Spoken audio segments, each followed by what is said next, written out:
Πες το ρετσακόρ. Είχε την τσικουράρα. Airball, καλά ρε. Airball ρε. Πες άμα δεν τρέπεις τα παιδιά το σκορ, πες. Πόσο? 31-2. 31-2.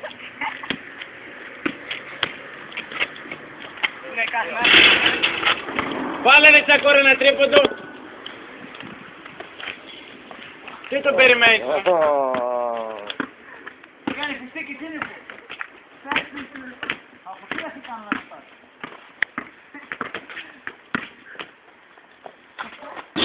Βέμα ρε. Δες μισέ παρακαλώ. Πού Παναγίτσα μου. Τι κάνεις ρε μάλακα μου. Τι ήταν αυτό που έκανες ρε πούση. Στον ΠΑΟΚ πες μέσα στην πεντάδα. Όλοι κάπου θέλησα πολύ μπάσκετ. Πραγματικά σου μιλάω, αλλά θα παράσα γιατί ήθελα μπάλα. Αλλά είμαι πολύ καλός. Τι λες. Είμαστε στο γυμνάσιακό, πρώτο σκόρε 4 χρόνια. Άντε ρε. Τα πήγα μπάλα. Καλά τι σχέδια. Και μια χρονιά που έμεινε. Και μια χρονιά που έμεινε.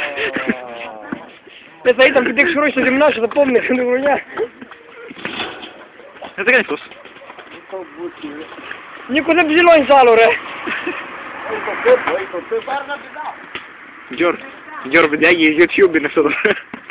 Τραβώ το βίντεο ρε. Τραβάω ρε. Καλά πλάκα με κάνεις. Πλάκα με κάνεις.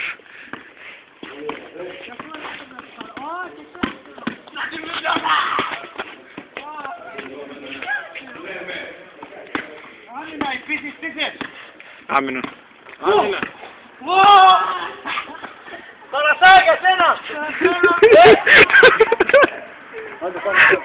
Θα τα ανεβάσουμε στην Δώσε βιουκά. Τράβηξε το βίντεο, το τράβηξε. Τραβάω. Το κόλλησε τι έκανα τώρα. Κάτσε να τραβήξει κι άλλο. Θα έρθετε φρεσίδα και στο καφέ. Πάμε ρε. Κούκλωμα. Κουκλώμα. Τι είναι, κουκλουξάν, τι είναι αυτό. Κουκλούμε και το Είναι βράδυ. κατά στο βέρδο. Πάμε ρε. Άντε πάμε ρε. Τι έκανες, δεν ξέρεις να πες.